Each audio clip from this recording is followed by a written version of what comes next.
താലികെട്ടൽ ചടങ്ങ് കഴിഞ്ഞു. സദ്യ കഴിച്ചില്ല മടക്കിയാൽ ഇവിടെ തീർന്നു. ഇതായിരുന്നു ദിയ കൃഷ്ണയുടെ ചേച്ചി അഹാന കൃഷ്ണയുടെ കല്യാണ മാമാങ്കത്തെക്കുറിച്ചുള്ള ചോദ്യത്തിന് മാധ്യമങ്ങൾക്ക് മുൻപിൽ നൽകിയ മറുപടി.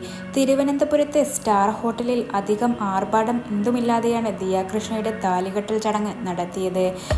പണ്ടു മുതലേ തനിക്ക് സിമ്പിൾ വിവാഹമായിരുന്നു ആഗ്രഹമെന്ന് ദിയ പറഞ്ഞു.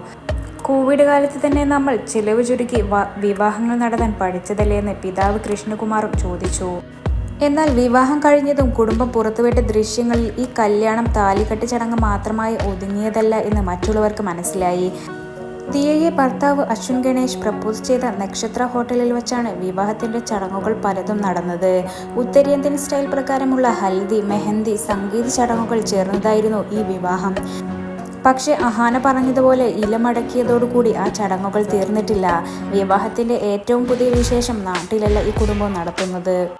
മറ്റു ചടങ്ങുകളെല്ലാം വധൂവരന്മാരും സഹോദരിമാരും മുൻകൈയെടുത്ത് നടത്തിയതാണെങ്കിലും ഈ പരിപാടിയുടെ പ്രധാനികൾ അച്ഛനും അമ്മയാണ് എന്ന് ദിയ പോസ്റ്റ് ചെയ്ത ഏറ്റവും പുതിയ റീൽ വീഡിയോ കണ്ടാൽ മനസ്സിലാകും.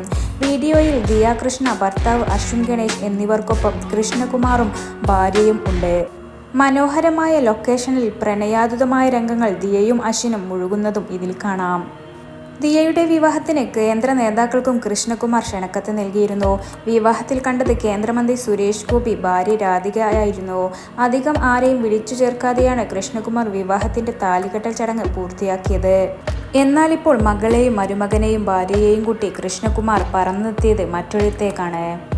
ഇവിടെ വെച്ചാണ് വിവാഹ സൽക്കാരം നടത്തുക. ഇതിന്റെ വിശേഷമാണ് ദിയ കൃഷ്ണ ഇൻസ്റ്റഗ്രാം റീലായി പോസ്റ്റ് ചെയ്തത്. രാജ്യ തലസ്ഥാനമായ ഡൽഹിയിൽ വെച്ചാണ് വിവാഹത്തിന്റെ ഡിന്നർ റിസപ്ഷൻ. ഈ ചടങ്ങ് നടന്നു കഴിഞ്ഞോ അതോ നടക്കാൻ പോകുന്നതേയുള്ളൂ എന്ന കാര്യം ദിയ റീൽ വീഡിയോയിൽ പങ്കുവച്ചിട്ടില്ല. വിവാഹത്തിൽ അതിഥികളായി കൃഷ്ണകുമാറുമായി അടുത്ത ബന്ധമുള്ള കേന്ദ്ര നേതാക്കൾ പങ്കെടുക്കുമോ എന്ന് കണ്ടറിയേണ്ടിയിരിക്കുന്നു. കേന്ദ്രമന്ത്രിമാർക്ക് ഉൾപ്പെടെയാണ് കൃഷ്ണകുമാർ മകളുടെ വിവാഹത്തിന് ക്ഷണം നൽകിയിരുന്നത്. വിവാഹ ചടങ്ങ് പ്രധാനമായും സ്വന്തമായി സ്പോൺസർ ചെയ്യുകയായിരുന്നു ദിയ കൃഷ്ണ. ദിയയുടെ ഇത്തരമൊരു പ്രവൃത്തിക്ക് പലയിടങ്ങളിൽ നിന്നും അഭിനന്ദനം ലഭിച്ചിട്ടുണ്ട്.